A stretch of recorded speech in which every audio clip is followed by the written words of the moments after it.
Shalom Bapak Ibu yang dikasihi oleh Tuhan. Puji Tuhan pada pagi hari ini kita kembali bisa belajar firman Tuhan ya. Kita akan membahas satu tema yaitu itu bagiannya, bukan bagianku ya. Nyanya itu besar, itu bagian Tuhan, bukan bagian kita. Untuk itu kita akan membaca di dalam Yohanes pasal 7 ayat 53 kemudian sampai Yohanes 8 ayat 11. Injil Yohanes pasalnya yang ke-7 ayat 53 itu bagian yang terakhir, di atasnya pasal 8 ya. Kalau dalam Alkitab kita bisa buka di pasal 8 itu langsung di situ ada bagian terakhir dari ayat 7 ya. Yohanes pasal 7 ayat 53 hingga pasal 8 ayat 11.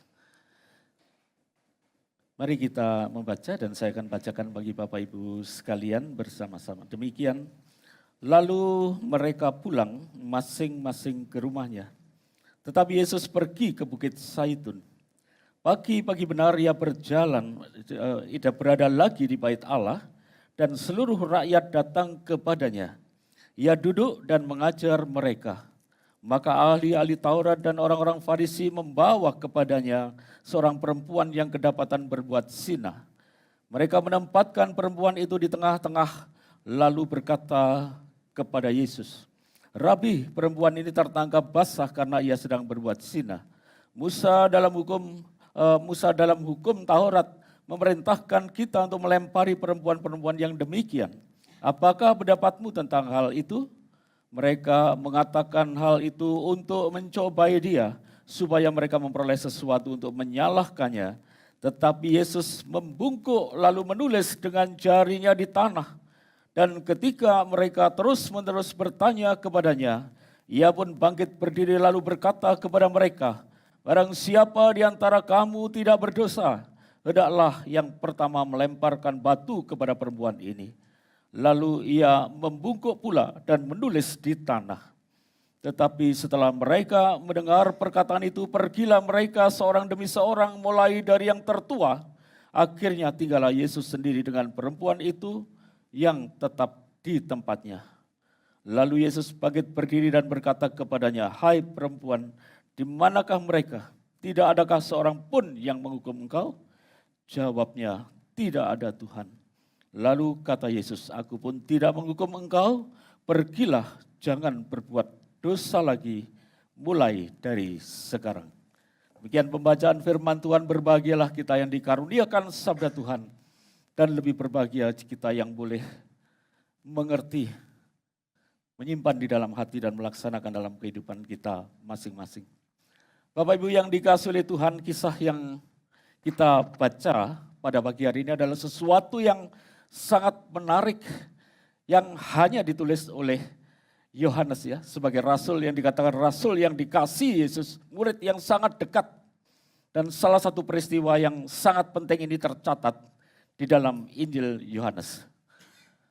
Mungkin Kak Yudi sudah menyampaikan itu dalam Madu Kanaan ya. Jadi peristiwa ini adalah peristiwa yang terjadi yaitu di puncak hari raya Pondok Daun ya.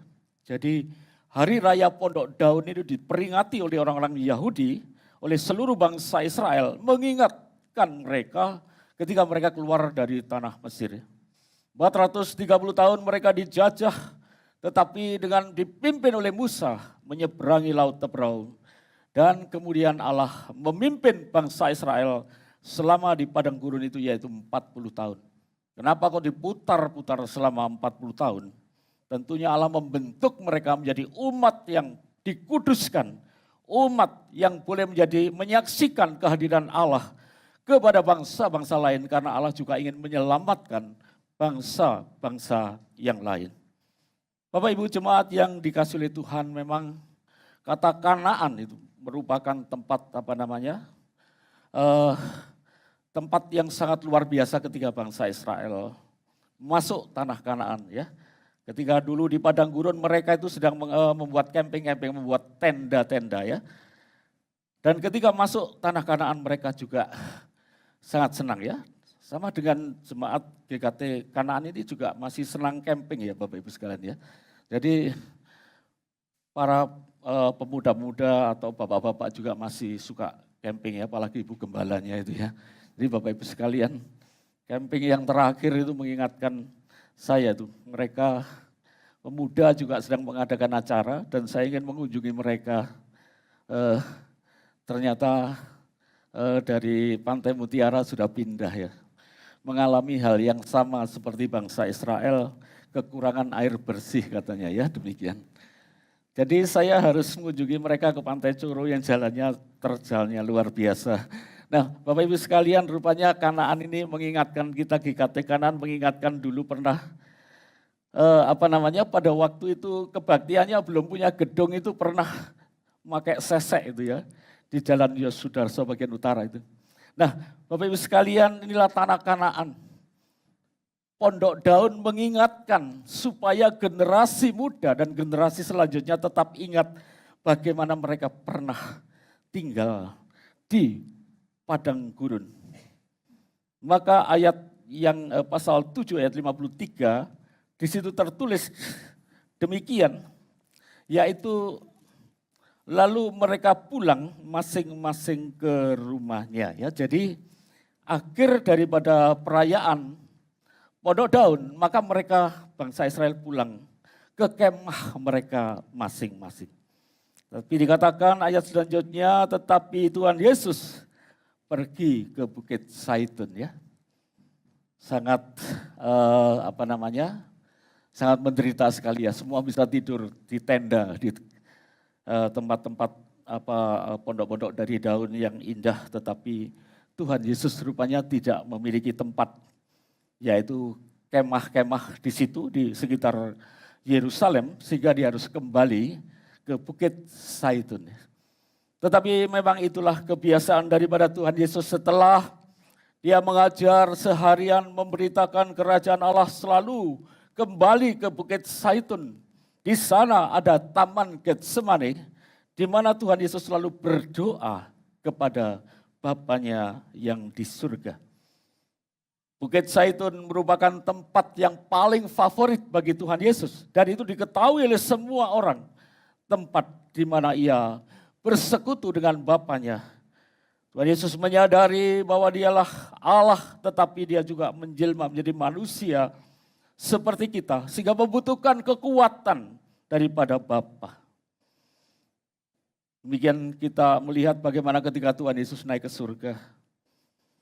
Dia di Bukit Zaitun ini, dan nanti dia datang kedua kali mungkin di tempat yang sama, Bukit Zaitun ya. Dia selalu bersekutu dengan Bapanya yang di surga.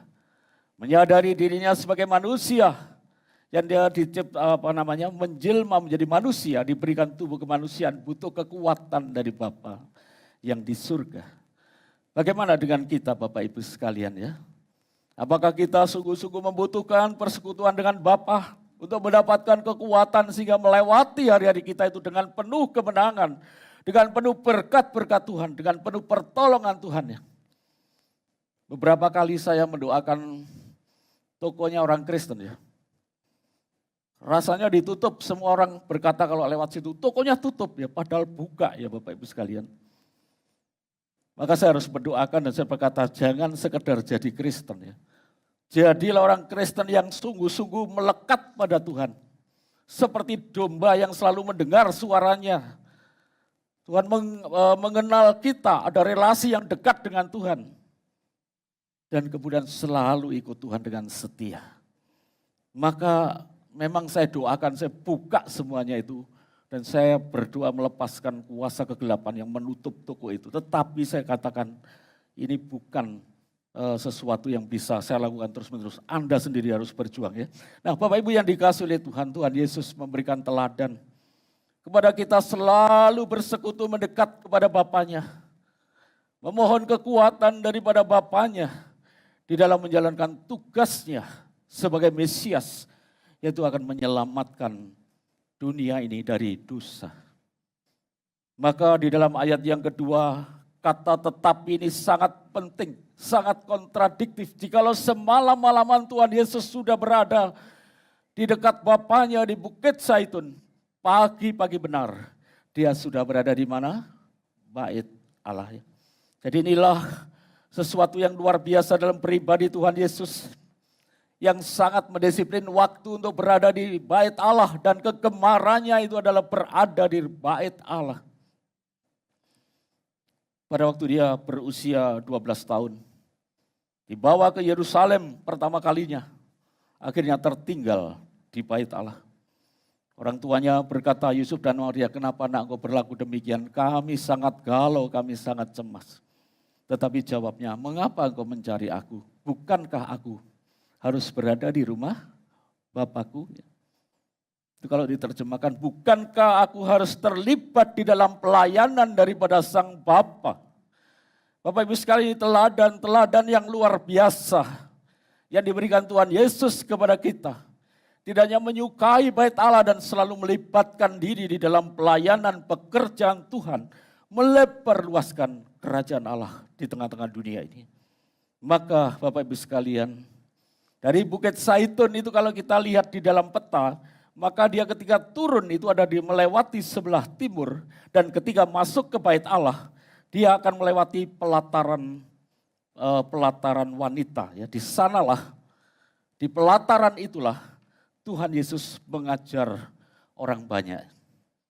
Karena orang-orang Yahudi baru saja merayakan Pondok Daun, Bapak Ibu sekalian, sehingga banyak sekali orang-orang Yahudi yang datang kepadanya.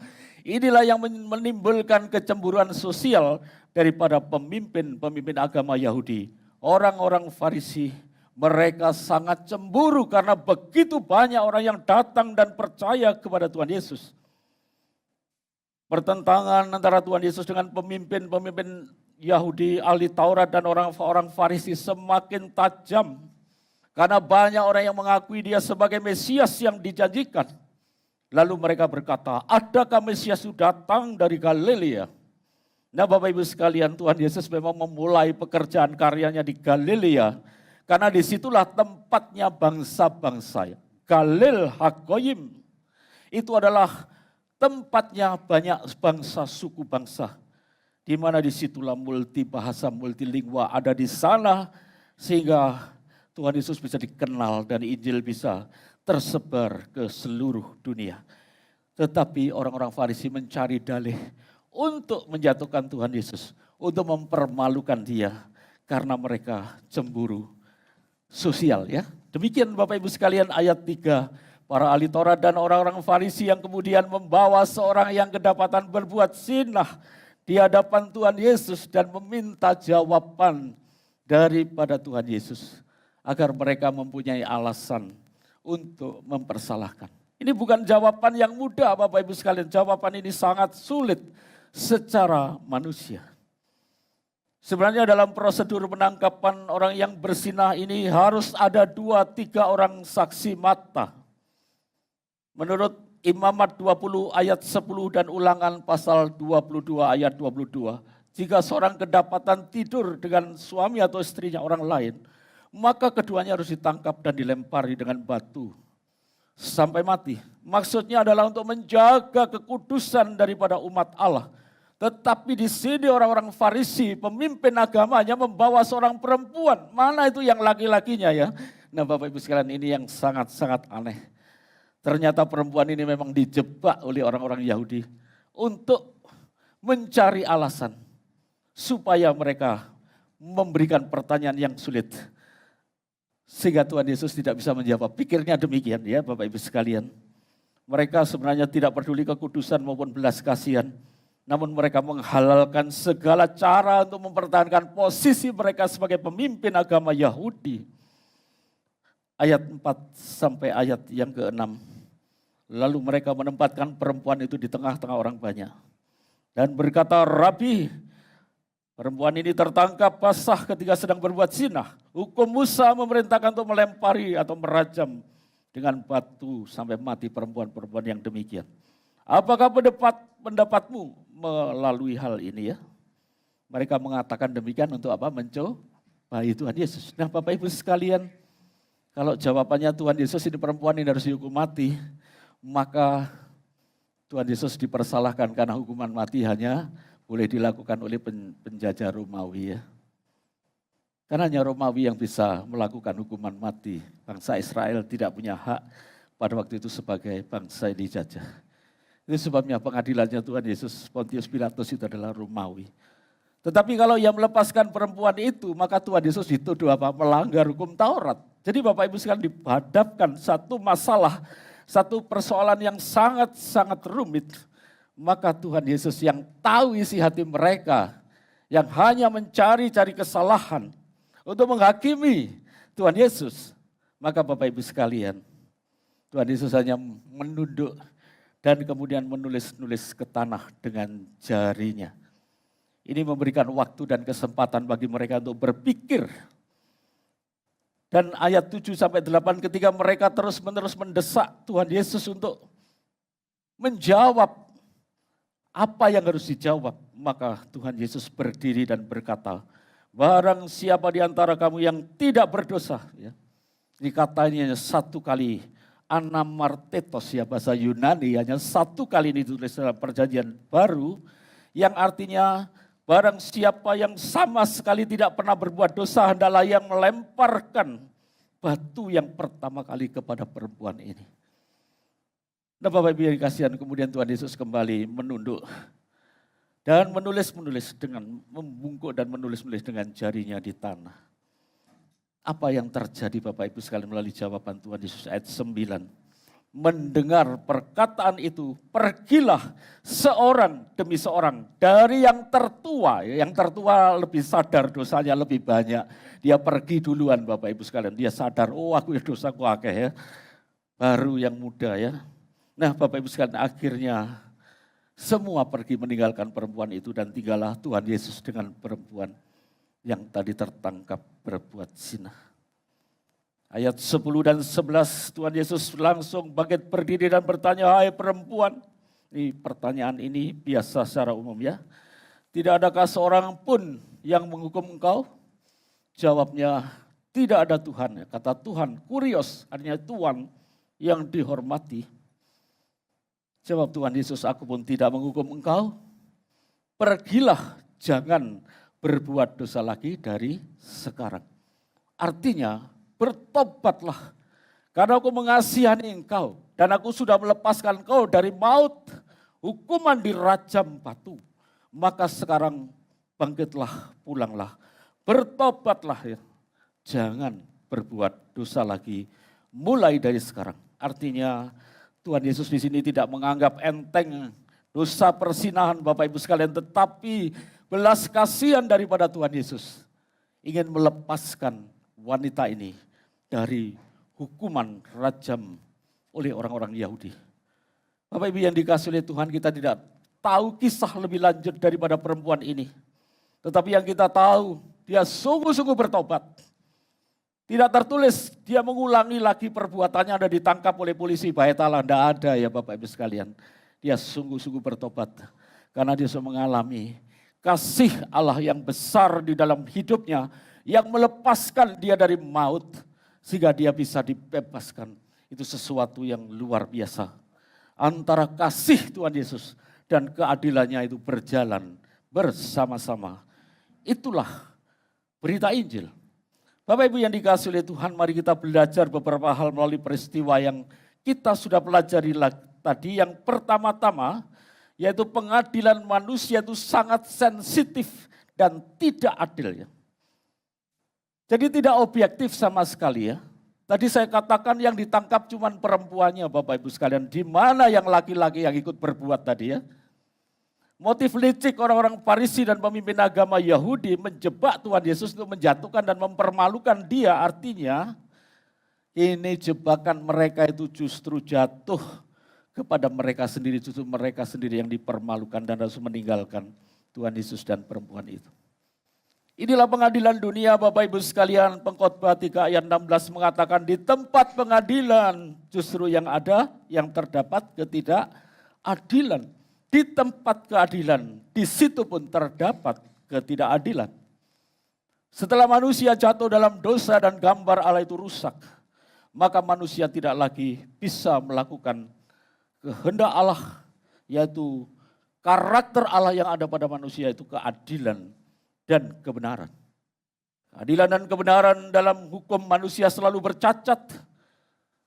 Hukum bisa disuap, Yang salah jadi benar, yang benar jadi salah. Moga-moga hakim Kristen yang mendengar khotbah ini bisa bertobat ya. Jangan sampai yang salah jadi benar, yang benar jadi salah.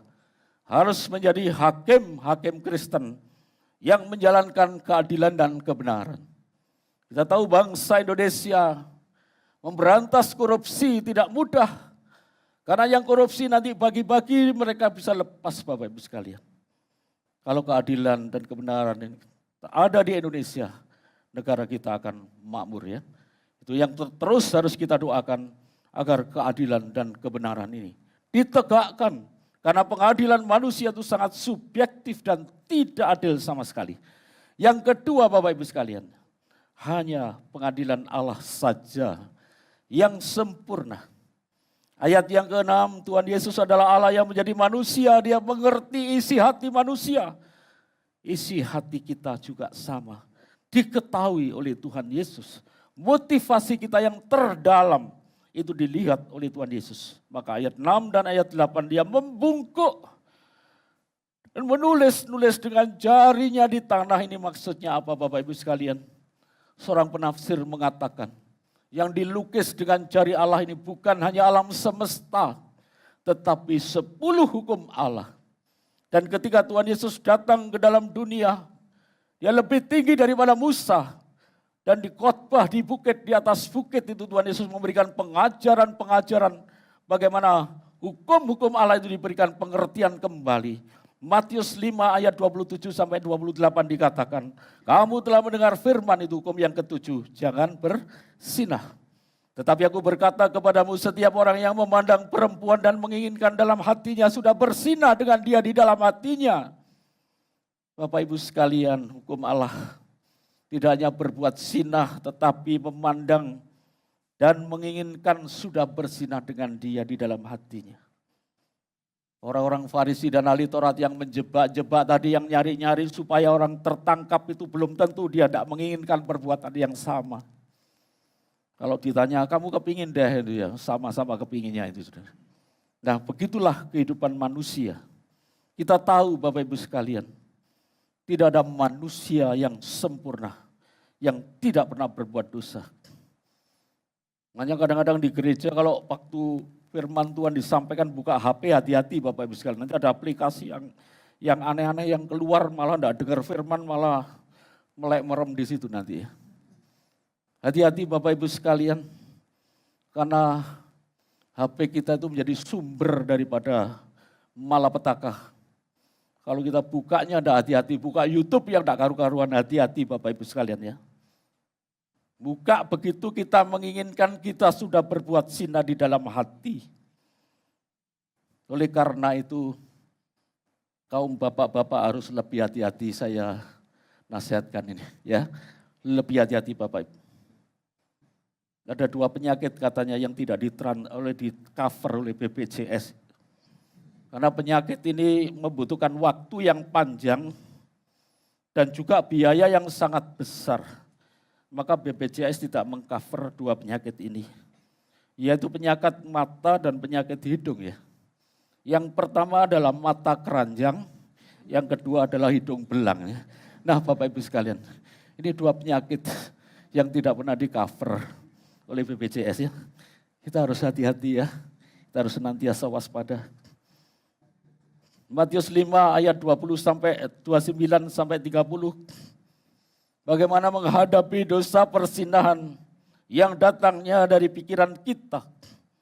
Tuhan Yesus mengatakan harus serius, menghadapi dosa ini harus serius. Jika tanganmu yang kanan menyesatkan engkau, katanya apa? Penggalah. Jadi yang suka geradil tangannya itu, istrinya orang lain dipegang-pegang, tobat ya. Harus hati-hati Bapak Ibu sekalian. Harus dipenggal katanya ya. Jika matamu yang kanan menyesatkan kau apa katanya? Cungkillah ya. Jadi Bapak Ibu yang dikasihi oleh Tuhan, kita harus menghadapi dosa itu dengan serius, tidak main-main. Karena dosa itu selalu merongrong dan iblis yang tahu kelemahan-kelemahan kita. Maka kuasa salib Kristus ketika kita membawa hidup kita dan berkata di atas salib itulah tubuh dan hidupku yang lama sudah tersalib. Sehingga yang hidup sekarang adalah kehidupan baru yang dipenuhi dengan kebangkitan Kristus. Amin. Itulah kehidupan anak-anak Tuhan yang harus semakin apa? Semakin hari semakin dikuduskan. Pikul salib setiap hari, kalau tidak apa? Tidak layak ya. Barang siapa tidak memikul salibnya dan menyangkal diri tiap hari, tidak layak bagiku ya. Itulah Tuhan Yesus berkata demikian Bapak Ibu sekalian. Hanya pengadilan Allah yang sempurna. Dan yang bagian terakhir hanya pengadilan Allah yang mempertemukan antara kasih dan keadilan. Di hadapan Allah, semua manusia berdosa dan kehilangan kemuliaan Allah. Menjadi gambar yang rusak, sehingga Bapak Ibu sekalian, kehidupan kita harus menanggung hukuman yang kekal. Tidak seorang pun di hadapan Tuhan bisa lolos dari hukuman kekal. Tetapi Tuhan Yesus tidak hanya menghakimi sebagai hakim, tetapi Dialah Allah yang penuh dengan kasih, yang datang ke dalam dunia untuk mati di atas kayu salib. Dan di atas salib Dia berkata, "Telestai," sudah selesai. Oleh karena itu Bapak Ibu sekalian, kita yang dilepaskan dari maut seperti perempuan tadi. Kita dilepaskan dari hukuman yang kekal. Marilah kita mensyukuri. Ayat 11 ketika Tuhan Yesus berkata, "Aku pun tidak menghukum engkau. Pergilah dan jangan berbuat dosa lagi dari sekarang." Kalau yang berkata-kata saya mungkin enteng kata-kata itu. Tapi kalau Tuhan Allah yang penuh kasih dan matanya yang penuh dengan wibawa, lalu berkata, "Aku pun tidak menghukum engkau. Jangan berbuat dosa lagi dari sekarang." Pasti kata-kata itu akan menusuk hati dan jiwa perempuan yang berzinah tadi. Sehingga kemudian tidak tercatat dia mengulangi dosa yang sama. Bapak Ibu yang dikasihi oleh Tuhan, Matius 5 ayat 20. Tuhan Yesus mengingatkan kepada kita, jika hidup keagamaanmu tidak lebih benar daripada hidup keagamaan orang-orang ahli Taurat dan orang-orang Farisi, sesungguhnya kamu tidak akan masuk dalam kerajaan surga. Orang-orang Farisi, ahli Taurat hanya bisa menghakimi orang lain, tetapi tidak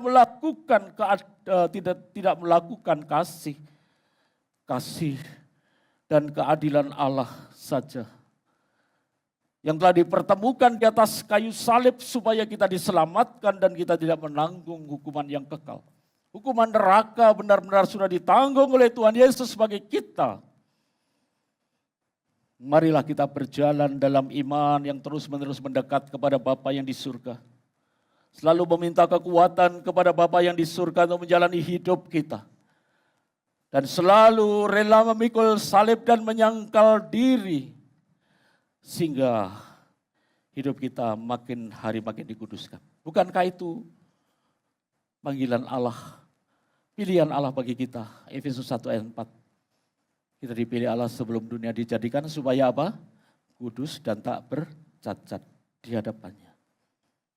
Matius 5 ayat 48, "Hendaklah kamu sempurna sama seperti Bapamu yang di surga adalah sempurna." Mari Bapak Ibu sekalian bertumbuh dalam kekudusan. Bertumbuh di dalam kehidupan yang berkemenangan.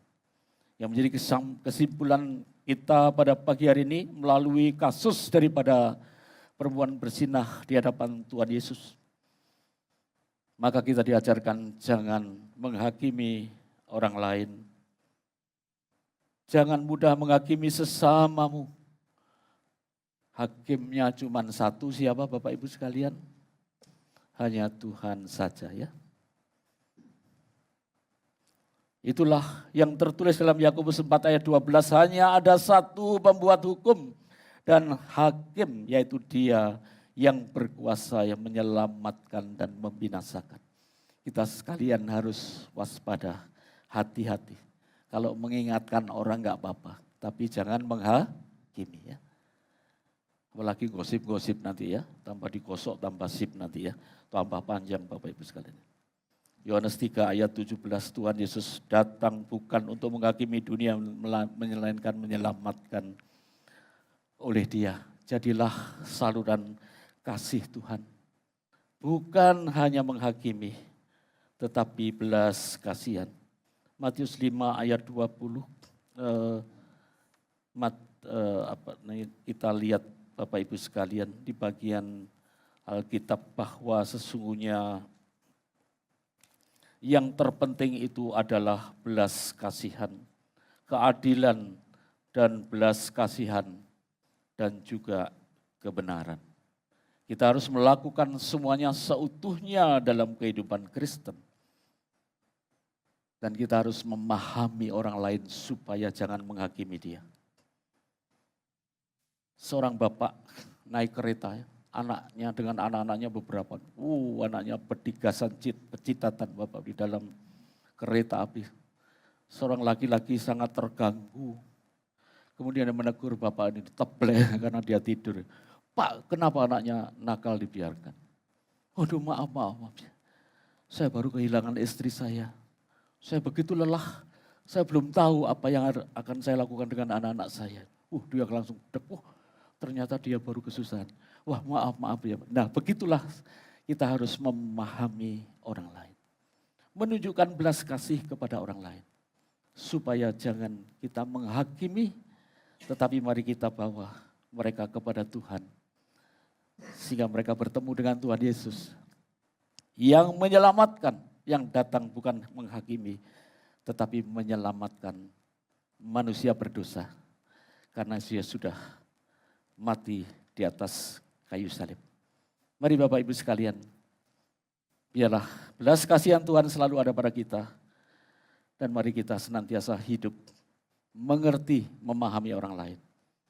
Membawa orang yang bersalah itu dengan bijaksana, agar mereka mengenal kebenaran Kristus.